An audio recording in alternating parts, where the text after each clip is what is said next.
माता दी। पाकिस्तान पाकिस्तान पाकिस्तान पाकिस्तान पाकिस्तान पाकिस्तान। भारत माता की जय श्री राम। जय जय श्री राम। आज हमारे जन आक्रोश रैली और हमारे भारतीय हिंदू भाइयों की निर्मम हत्या हुई थी, उस उपलक्ष्य में आज जो हमारी जन आक्रोश रैली निकली, उसमें आप सब ने अपनी सहभागिता दी। इसके लिए आप सबका बहुत बहुत धन्यवाद, बहुत बहुत आभार।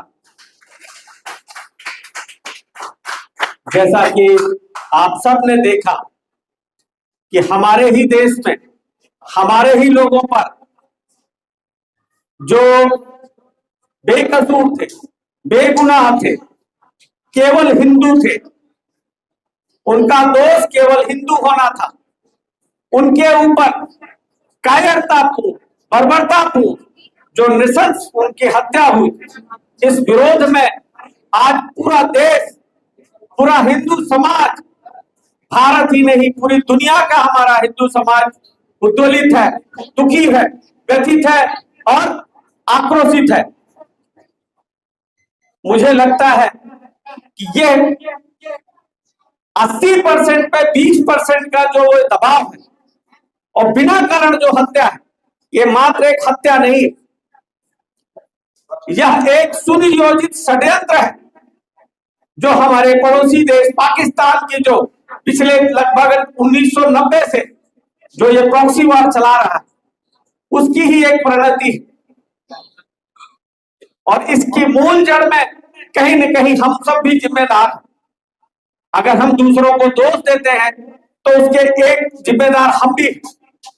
आज 20% 80% पे जो हमला कर रहे हैं, उसका कारण क्या है? 50,000 की आबादी नथू कॉलोनी की, 5,000 परिवार हैं यहाँ, और यह सूचना लगभग सभी घरों तक थी, लेकिन संघ कर लेगा, विश्व हिंदू परिषद कर लेगा, या आडम नथु कॉलोनी परिवार कर लेगा, या कैप्टन साहब कर लेंगे, या कुछ सज्जन शक्तियां कर लेंगी। केवल इस मात्र से हम सब बैठे कि मोदी जी कर लेंगे, योगी जी कर लेंगे और मोहन भागवत जी कर लेंगे, हम सब की क्या जरूरत है? मुझे लगता है ये भी एक चिंता का विषय है। आज हम सब लोग इतने अपने में घिरते जा रहे हैं, मैं और मेरा परिवार। यह आक्रोश हर हिंदू तक होना चाहिए। जो यहां बैठे हैं 200 लोग, केवल उन्हीं में ये आक्रोश क्यों है? इस पे हम सबको चिंतन करने की जरूरत है। यह एक सांकेतिक जरूर है, लेकिन ये आग है। इस आग की चिंगारी को हमें झुकने नहीं देना है, रुकने नहीं देना है, टूटने नहीं देना है। और जो साथी, जो हमारा हिंदू भाई, मैं, मेरा परिवार अमीर आदमी है तो मैंगो पीपल कह के अंदर घुस जा रहा है, गरीब आदमी है तो रोजी रोटी के अलावा उसके पास दूसरा ये इसको वो एक फालतू का काम समझ रहा है। मुझे लगता है कि वो दिन दूर नहीं, अगर हम सब ने अपनी आवाज को बुलंद नहीं किया, संगठित नहीं किया, एकजुट नहीं किया, तो ये दिन दूर नहीं है कि वो चिंगारी इधर भी पड़ेगी, ये चिंगारी इधर भी पड़ेगी। और इसका उदाहरण मैं आपको देता हूं। पहले हमने सुना था जम्मू कश्मीर में यह हादसा हुआ था। 1990 में रातों रात एक फतवा जारी होता है और लगभग बहुसंख्यक में हिंदू आबादी को रातों रात पलायन करना पड़ता है। कई लाख लोगों की निर्मम हत्या होती है। उस समय लगता था कि शायद कुछ कमी जम्मू कश्मीर में रह गई होगी, लेकिन ऐसा नहीं है। आपको जानकर आश्चर्य होगा कि बंगाल के लगभग 12 जिले आज इसी आग में झुलस रहे हैं। झारखंड के 5 जिले आज इसी आग में झुलस रहे हैं। बॉर्डर के लगभग 350 तहसीलें हैं जिनकी डेमोग्राफी चेंज हो चुकी है। और तो और यही पुनर्वास है हमारे पास 1 किलोमीटर दूर है। वहां हमारे हिंदुओं पे क्या अत्याचार हुआ था जो हमारे हिंदू भाई हैं, संघ के जो हमारे साथी हैं, सब परिचित है। जहांगीरपुरी में क्या हुआ आप सब ने देखा कि हम एक पूजा पाठ नहीं कर सकते, कोई यात्रा नहीं निकाल सकते। जमुना पार में आप देख रहे हैं क्या हुआ। दिल्ली 6 जो पुरानी दिल्ली का एरिया है वो तो जग जाहिर है क्या हालत है। अभी जब पाकिस्तान के खिलाफ प्रदर्शन हो रहा था तो अपने ही प्रदेश में कुछ हमारे जो बेधर्मी हैं उन्होंने पाकिस्तान के झंडे को बचाया और हमारे ही खिलाफ आवाज उठाई। ये सब हमारे लिए चिंतन की बात है, चिंता की भी बात है।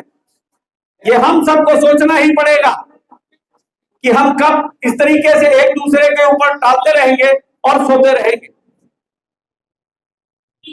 अपनी कॉलोनी में भी 3-4 ऐसी घटनाएं हुई हैं जो हम सबको सोचने पे मजबूर करती हैं, लेकिन नहीं, एक व्यक्ति के ऊपर हम डाल के उसको छोड़ देते हैं। ये हमें बचना है।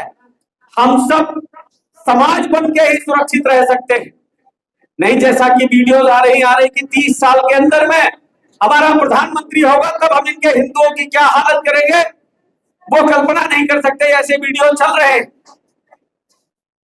तो इन सब घटनाओं से अगर हमें बचना है तो हम सबको जातियों में, क्षेत्रों में, मजहबों में, पार्टियों में, दलगत राजनीति से ऊपर उठ के हम सब हिंदू हैं, हम सब भारतवासी हैं। ये आवाज हमें बुलंद करनी पड़ेगी।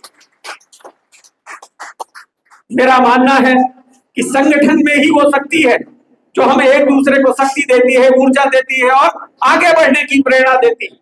चाहे जिस रूप में जितना हम कर सकते हैं हम सबको करना चाहिए। हम सबको अपना विरोध, अपना आक्रोश और अपनी संगठन की क्षमता को दिखाने के लिए हर संभव प्रयास करना चाहिए। जो तन से सक्षम है, जो शारीरिक रूप से सक्षम है, शारीरिक रूप से आए, जो बुद्धि से सक्षम है वो और भी सोशल मीडिया के माध्यम से इसका जितना प्रचार प्रसार कर सकते करें। जो धन से सक्षम है वो धन से सहयोग करे। बड़े आंदोलन हो, बड़े धार्मिक कथाएं हो, जहां संगठनात्मक कार्य हो रहा हो, हम सबको आगे आना पड़ेगा। मेरे धन का, मेरे तन का, मेरे मन का अगर दशांश हम समाज को नहीं दे रहे हैं तो अपने ही परिवार के साथ हम गद्दारी कर रहे हैं। आने वाला 20 साल हमें माफ नहीं करेगा। आने वाली पीढ़ी हमें ही गाली देगी कि क्या हमारे पूर्वजों ने हमें क्या कौन सा भारत दिया है। अगर हम एक बच्चा है 4 घर दे रहे हैं, उसको 4 घर की जरूरत नहीं है, एक घर हो लेकिन सुरक्षित घर हो, ये हमें देना है। ऐसा भारत हमें चाहिए। उसके लिए ये जो घटना हुई है इसकी पुनरावृत्ति ना हो और ये आवाज भारत सरकार तक जाए। अभी हमने ये ज्ञापन दिया है, डीएम साहब को भी हमारे पुलिस वाले साथी ज्ञापन को ले जाएंगे, डीएम को देंगे, डीएम के माध्यम से ये मुख्यमंत्री तक जाएगी और मुख्यमंत्री से ये आवाज हमारे प्रधानमंत्री तक जाएगी। ऐसा हम सब प्रयास कर रहे हैं। पूरा देश इस क्रोध से जूझ रहा है। हमें इस आवाज को अपने आसपास, अपने गली, अपने हर जगह तक इस बात को पहुंचाना है और इस आग को शांत नहीं होने देना। और ये पुनरावृत्ति दोबारा ना हो, आपके आसपास ना हो, इसका हमें भरसक प्रयास करना है। आपके आस पड़ोस में हमारा कोई भी हिंदू भाई है जो जातियों के नाम पे, पार्टियों के नाम पे समाज को तोड़ने का काम करते हैं, उनसे बचते हुए हम सब हिंदू हैं। इस भाव के साथ उनकी मदद करना है, उनका सहयोग करना है और हर स्थिति में अपने हिंदू भाई के साथ खड़े रहना, ये संकल्प लेना है।